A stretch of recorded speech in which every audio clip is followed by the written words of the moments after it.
राधे राधे। आप सभी का स्वागत है हमारे चैनल लाडली जी ब्लॉग में। और आज हम आपको बताएंगे उत्पन्ना एकादशी व्रत की कथा, पूजा विधि। मार्गशीर्ष मास कृष्ण पक्ष की एकादशी। एक समय नैमिषारण्य तीर्थ में श्री सूत जी बोले कि हे ऋषियों, प्राचीन समय में भगवान श्री कृष्ण ने इस एकादशी के उत्तम व्रत का महत्व विधि पूर्वक वर्णन किया है। भक्तजन ही इस व्रत को प्रेम पूर्वक सुनते हैं और इस लोक में अनेक सुख को भोगकर अंत में विष्णु लोक को प्राप्त करते हैं। श्री सूत जी बोले, हे ऋषियों, सबसे पहले इस एकादशी महत्व को भगवान श्री कृष्ण ने अर्जुन से कहा था, उसी के अनुसार मैं आपसे कहता हूँ। अर्जुन ने भगवान से पूछा था, हे जनार्दन, इस एकादशी व्रत का क्या महत्व है? इस व्रत के करने से क्या पुण्य फल मिलता है और इसकी विधि क्या है? सो आप मुझे कहिए। ऐसा सुनकर भगवान कृष्ण ने कहा कि हे अर्जुन, सबसे पहले हेमंत ऋतु ने मार्गशीर्ष मास में कृष्ण पक्ष की एकादशी का व्रत करना चाहिए। दशमी की शाम को दातुन करना चाहिए और रात में भोजन नहीं करना चाहिए। एकादशी को सुबह संकल्प के नियम के अनुसार कार्य करना चाहिए। चंदन लगाने का मंत्र इस प्रकार है, अश्व कांते रथ कांते विष्णु कांते वसुंधरे अध्यतापी बहरेण कृष्णे न सतबाहुना मृत्ये के हर में पापा यनमाया पूर्व संचितम तत्वहितं पापेन गच्छामि परम गतिम। स्नान के पश्चात धूप दीप नैवेद्य से भगवान विष्णु की पूजा करनी चाहिए। रात को दीपदान करना चाहिए। ये सभी सत्कर्म भक्तिपूर्वक करने चाहिए। उस दिन श्रद्धापूर्वक ब्राह्मणों को दक्षिणा देनी चाहिए और उनमें अधिक अपनी गलतियों को क्षमा करनी चाहिए। धार्मिक जनों को शुक्ल और कृष्ण पक्षी दोनों एकादशी का एक जैसा समझना चाहिए, उनमें भेद नहीं। बेहतर तीर्थ में स्नान एवं दर्शन करने से जो पुण्य फल मिलता है वह एकादशी के पुण्य के 16वें भाग के बराबर भी नहीं है। व्यतीत पात योग संक्रांति पर्व में तथा सूर्य ग्रहण चंद्रग्रहण में दान देने से, कुरुक्षेत्र में स्नान करने से जो पुण्य फल प्राप्त होता है, वही पुण्य फल मनुष्य को एकादशी का व्रत करने से प्राप्त होता है। जो फल वेद पाठी ब्राह्मणों को 1000 गोदान करने से मिलता है, उसे 10 गुना अधिक पुण्य फल एकादशी का व्रत करने से मिलता है। 10 श्रेष्ठ ब्राह्मणों को भोजन कराने से जो पुण्य फल मिलता है वह एकादशी के 10वें भाग के बराबर है। अश्वमेध यज्ञ करने से जो पुण्य फल प्राप्त होता है उससे गुना अधिक एकादशी का उपवास रखने से मिलता है। निर्जला व्रत का आधा फल एक बार भोजन करने के बराबर होता है। उपयुक्त कोई सा एक व्रत जरूर करना चाहिए। एकादशी का व्रत करने पर ही यज्ञ दान तप आदि के फल मिलते हैं, अन्यथा नहीं। अतः एकादशी का व्रत अवश्य ही करना चाहिए। इस व्रत में शंख से पानी नहीं पीना चाहिए। एकादशी व्रत का फल 1000 यज्ञों से अधिक है। ऐसा सुनकर अर्जुन ने कहा, हे भगवान, आपने एकादशी के पुण्य को अनेक तीर्थों के पुण्य से श्रेष्ठ तथा पवित्र क्यों बताया है? तो सब कहिए। भगवान श्री कृष्ण बोले, सतयुग में एक महाभयंकर दैत्य था जिसका नाम मुर था। उस दैत्य से सभी देवता भयभीत रहते थे।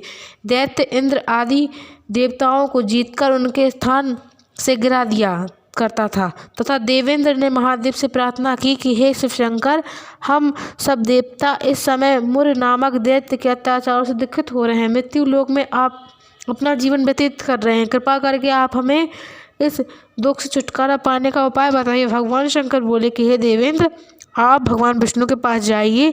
इंद्र तथा अन्य देवता भगवान के वचनों को सुनकर क्षीर सागर पर शयन करने वाले भगवान विष्णु के पास पहुँचे। भगवान को शयन करते देखकर देवता सहित इंद्र ने उनकी स्तुति की। हे देवताओं के देव, आपको हमारा बारंबार प्रणाम। हे दैत्यों के सहाकर, हे मधुसूदन, आप हमारी रक्षा करें। हे जगन्नाथ, हम समस्त देव दैत्यों के अत्याचारों से भयभीत होकर आपकी शरण में आए हैं। आप ही संसार के कारक और कर्ता हैं, सबके माता पिता हैं, जगत की उत्पत्ति पालन संहार करता है तथा देवताओं की सहायता करने वाले, शांति प्रदान करने वाले हैं। आकाश पाताल आप ही हैं। तीनों लोगों का पालन करने वाले विष्णु, सूर्य चंद्र अग्नि हव्य स्मरण मंत्र यजमान यज्ञ कर्म आदि आप ही हैं। हे विष्णु, हम समस्त देव दैत्यों से भयभीत होकर आपके शरण में आए हैं। दैत्यों ने हमें स्वर्ग से निकाल दिया और हम सब देवता पृथ्वी पर विचरण कर रहे हैं। आप हमारी रक्षा कीजिए। देवताओं की इस करुणापूर्ण वाणी को सुनकर भगवान विष्णु बोले कि हे देवताओं, वह कौन सा दैत्य है जिसने सभी देवताओं को जीत लिया है। भगवान ने करुणामय वचनों को सुनकर इंद्र बोले, हे भगवान, प्राचीन समय में नाड़ीगंज नाम का एक दैत्य था। उस दैत्य को ब्रह्मावश से उत्पत्ति हुई थी। उसी दैत्य के पुत्र का नाम है मुर। उसकी राजधानी चंद्रावती और चंद्रावती नगरी में रहने वाले मुर नामक दैत्य को समस्त विश्व को जीत लिया है और सब देवताओं को देवलोक से निकालकर इंद्र, अग्नि, यम, वरुण, चंद्रमा, सूर्य आदि लोकपाल बनाए हैं। वह स्वयं सूर्य बनकर पृथ्वी को तपाता है और स्वयं मेघ बनकर जल वर्षा करता है। अतः आप उस बलशील भयंकर दैत्य को मारकर सब देवताओं की रक्षा करें। इंद्र के वचनों को सुनकर भगवान विष्णु बोले, हे देवताओं, मैं तुम्हारे शत्रु को शीघ्र ही संहार करूंगा।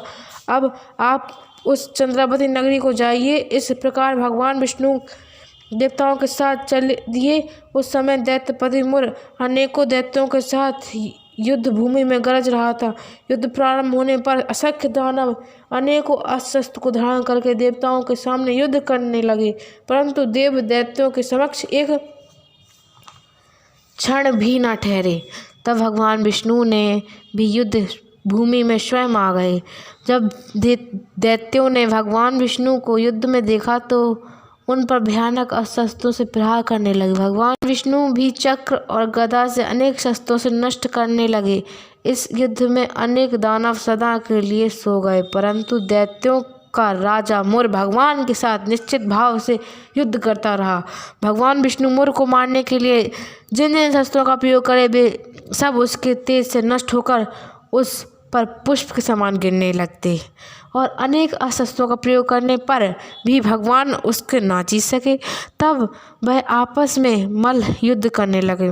भगवान ने दैत्यों से देवताओं के लिए सहस्त्र वर्ष तक युद्ध करते रहे, परंतु उस दैत्य को ना जीत सके। अतः अंत में भगवान विष्णु शांत होकर विश्राम करने की इच्छा में बद्रीश्रम चले गए। उस समय 38 कोश लंबी एक द्वार वाली हेमवती नामक गुफा में शयन करने के लिए विष्णु भगवान ने प्रवेश किया। हे अर्जुन, अतः मैंने उस गुफा में शयन किया, किंतु वह दैत्य भी मेरे पीछे पीछे गुफा में चला गया और मुझको शयन करता देख मारने के लिए तैयार हो गया। वह दैत्य सोचने लगा कि मैं आज अपने चीर शत्रु को मारकर सदैव के लिए निष्कष्ट हो जाऊंगा। उसी समय मेरी देह से एक अत्यंत सुंदर कन्या दिव्य अस्त्र शस्त्र धारण करे उत्पन्न हुई और दैत्य के सामने आकर युद्ध करने लगी। वह दैत्य उस कन्या को लगातार युद्ध करता रहा। कुछ समय बीतने पर उस कन्या को क्रोध में आकर उस दैत्य ने अस्त्र टुकड़े कर दिए, उसका रथ तोड़ दिया। तब वह दैत्य महान क्रोध करके उस मल्ल युद्ध करने लगा। उस कन्या ने उसको धक्का देकर मूर्छित कर दिया। जब वह दैत्य मूर्छा से जागा तो उस कन्या ने उस सिर काट दिया और दैत्य सिर काटते हुए मृत्यु को प्राप्त हुआ। अन्य समस्त दानव भी उसका ऐसा परिणाम देखकर पाताल लोक चले गए। जब भगवान विष्णु की निद्रा टूटी तो उस दैत्य को मारा देखकर अत्यंत आश्चर्य करने लगे और विचार करने लगे कि इस दैत्य को किसने मारा। तब कन्या भगवान से हाथ जोड़कर बोली, हे भगवान, यह दैत्य आपको मारने के लिए तैयार था, तब मैंने आपके शरीर से उत्पन्न होकर इसका वध किया। इस पर भगवान बोले, हे कन्या, तूने इसको मारा है, अतः मैं तेरे ऊपर अत्यंत प्रसन्न हूँ। तूने तीनों लोगों को देवताओं को सुख दिया है, इसलिए तू अपने इच्छानुसार वरदान मांग। कन्या बोली, हे भगवान, मुझे ऐसा वरदान दीजिए कि जो मनुष्य मेरा व्रत करे उसके समस्त पाप नष्ट हो जाएं और अंत में विष्णु लोक की प्राप्ति हो जावे। मेरे व्रत का आधा फल रात्रि को मिले और उससे आधा फल एक समय भोजन करने वाले को मिले। जो मनुष्य भक्ति पूर्वक मेरा व्रत करे वह निश्चित ही विष्णु लोक को प्राप्त करे। कृपा मुझे ऐसा ही वरदान दीजिए। जो मनुष्य दिन तथा रात्रि को एक बार भोजन करे वह धन धान से भरपूर रहे। इस पर भगवान विष्णु उस कन्या से बोले, हे कल्याणी, ऐसा ही होगा। मेरे और तेरे भक्त एक ही होंगे और अंत में संसार में प्रसिद्धि प्राप्त होकर मेरे लोक को गमन करेंगे।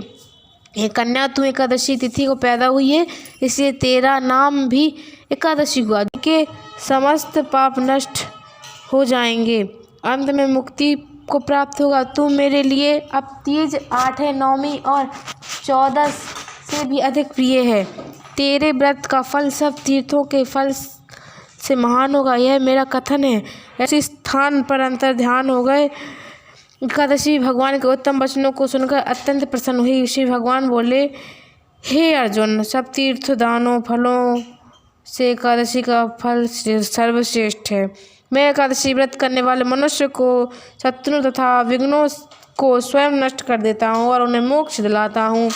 हे अर्जुन, यह मैंने तुमसे एकादशी की उत्पत्ति के बारे में बताया। एकादशी व्रत समस्त पापों को नष्ट करने वाला और सिद्धि देने वाला। श्रवण व पठन करते हैं उनको अश्वमेध यज्ञ का फल मिलता है। जो मनुष्य भक्ति पूर्वक कथा सुनते हैं वे विष्णु लोक को जाते हैं और करोड़ों वर्षों तक उनकी उस जगह पूजा होती है। जो एकादशी महत्व के चौथाई भाग को सुनते हैं उनके ब्रह्म हत्या आदि महान पाप नष्ट हो जाते हैं। विष्णु धर्म के समान संसार में कोई दूसरा धर्म नहीं है और एकादशी व्रत के समान संसार में कोई दूसरा व्रत नहीं है। अगर आपको कथा अच्छी लगी हो तो वीडियो को लाइक कीजिएगा, चैनल को सब्सक्राइब कीजिएगा और वीडियो को ज़्यादा से ज़्यादा शेयर कीजिएगा। राधे राधे।